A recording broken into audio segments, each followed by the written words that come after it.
if civil war comes, and I do think it is imminent, you're quite right, it will for us be the price of freedom. Our people here have for a long time been prepared for this eventuality, and I am confident of their readiness. I think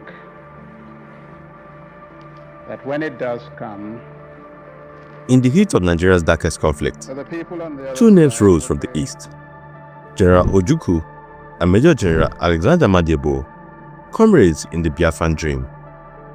Decades later, another voice, Mazi Nnamdi Kanu, emerges, reigniting calls for Biafra.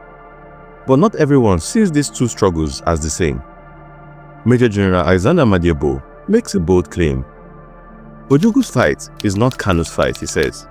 But what does he mean by that? Hi guys, welcome to Afriverse Historic. On today's episode, we analyze Major General Madiebo's powerful statements about the fundamental difference between Ojukwu's history of major struggle and that of Nnamdi Kanu's modern-day movement.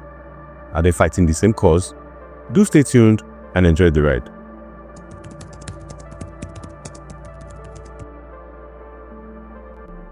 Nnamdi Kanu was born into the royal family of His Royal Highness Eze Israel Okwu Kanu, the traditional ruler of Afara Ukwu Ibuku and Ugwueze Nnenne Kanu.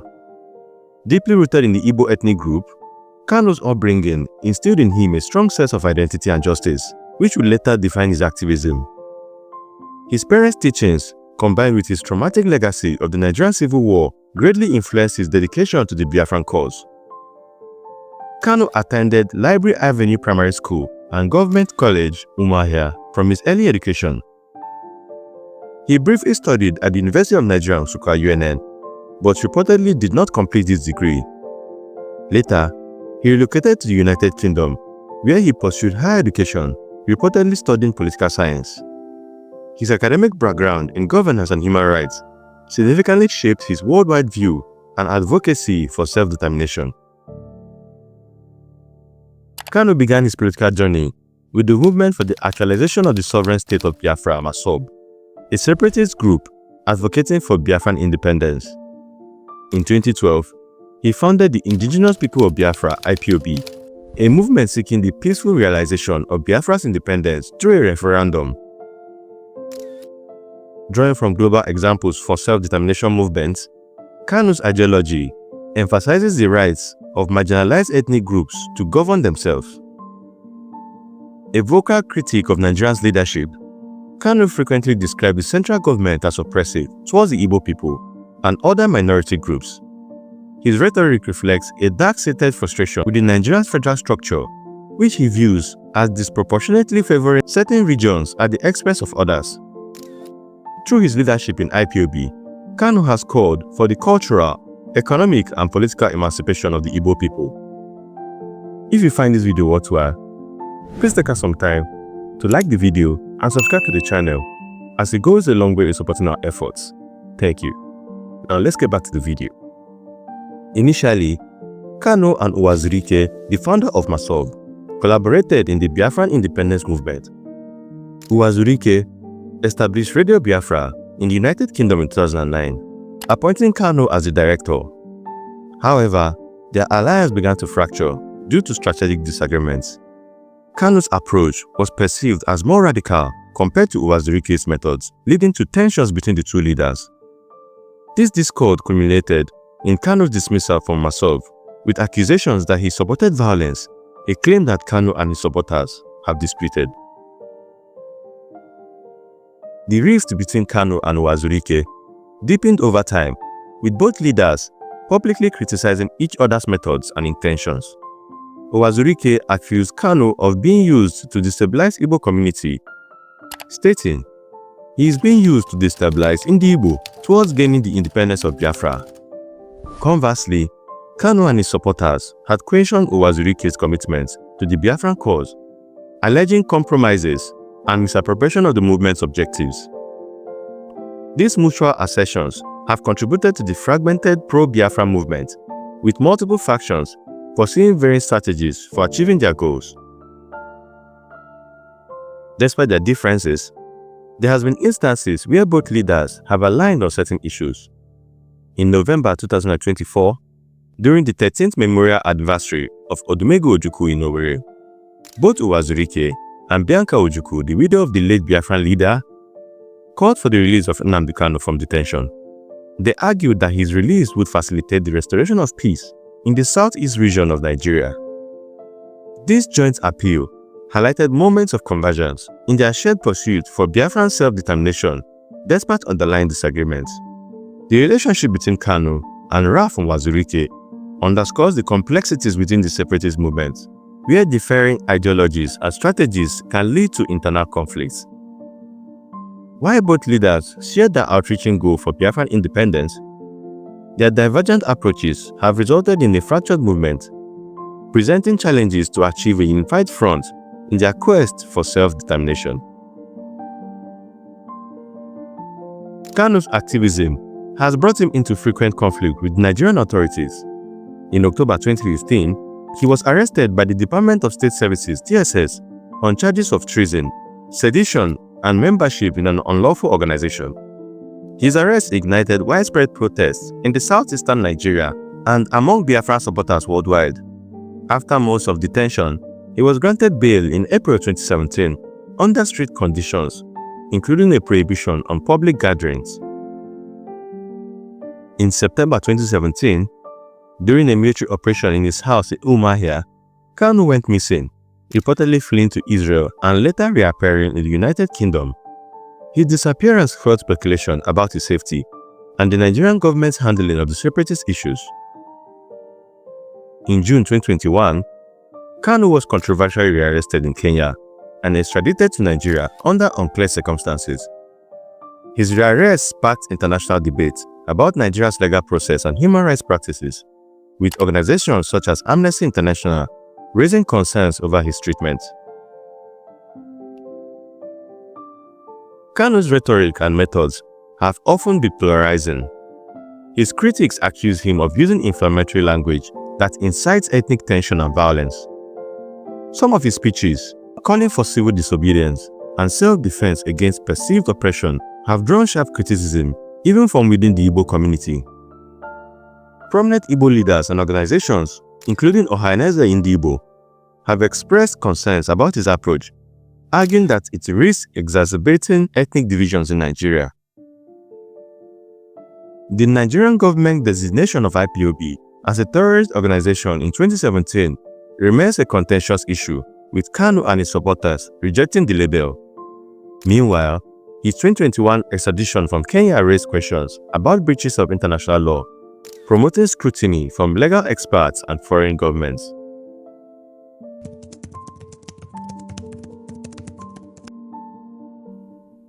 Ojukwu's leadership of Biafra has over the years been analyzed, his weaknesses drawn out and his strengths lauded. However, Madiebo believes he is not in a position to pass the final verdict on the head of state. Ojukwu may have made his own mistakes as a human being, Madiebo said, but he inherited a very difficult situation. Whether he handled it well or not, it would be unfair for me to say that he was not a good leader or a bad one, because I may have not done better. Almost every officer that fought the war suffered from high blood pressure, hypertension. You are under a sort of pressure you can never imagine. The only thing I know is that Ojukwu ought to have been more flexible.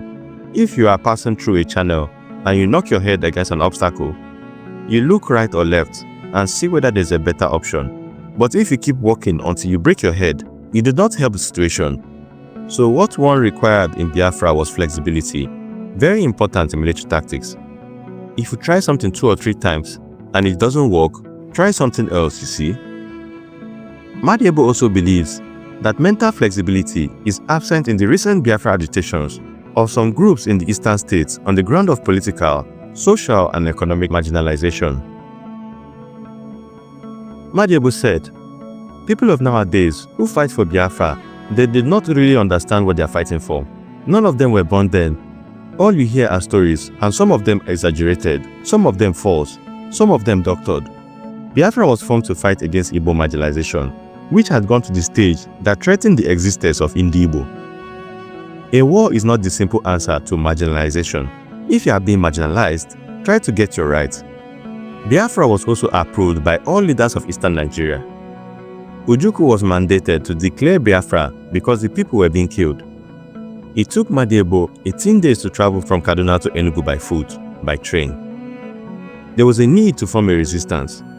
Biafra was a resistance against the possible extinction of the Igbo. The present Biafra, I do not know of any single state, any Igbo state or outside, that has approved Biafra. I do not know what it stands for. Nobody has consulted me, Madiebo said. Those who do, I tell them that I do not want to get involved. There is no state, no religion or organization that is backing the present fight for Biafra. Where is their mandate? You see, the sort of impression that one gets from all these, Masob, IPOB are nothing but cults. You know, my own definition of a cult is a group that worships something or somebody. Even Christianity is a cult. All I want to say is that that is not the solution to marginalization at the moment. They are not representing anybody that I know. I don't know whose mandate they are executing. If it's marginalization, the West is talking about it. The South, there is marginalization everywhere at varying degrees. So why don't you join forces with other marginalized people and solve their problem? Because the present system is a bit too much for the Igbo. Biafra was not just meant to be a new country. Biafra existed for a purpose at the time. That purpose does not exist now. We are marginalized. That is a lower scale injustice. When you see a real genocide, a pogrom, you can't imagine what it is. Then all you have to do was to form a resistance. You can't form a resistance as part of Nigeria. That was the need for Biafra. One of the most vibrant of the secessionist groups in Nigeria, the indigenous people of Biafra IPOB, has founded themselves in the news in recent times. There have been massive protests organized by the group, and their Radio Biafra, initially run by Nnamdi Kanu from the United Kingdom until his arrest, had been the most potent instrument of propaganda seen in Nigeria in recent years.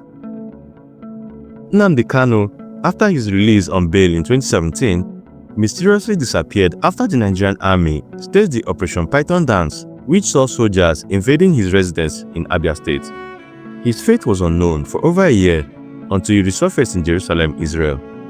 Madiebo thinks that Kanu is a brave man. He is courageous, Madiebo said, but he must realize that his Biafra is different from Ojukwu's and my own.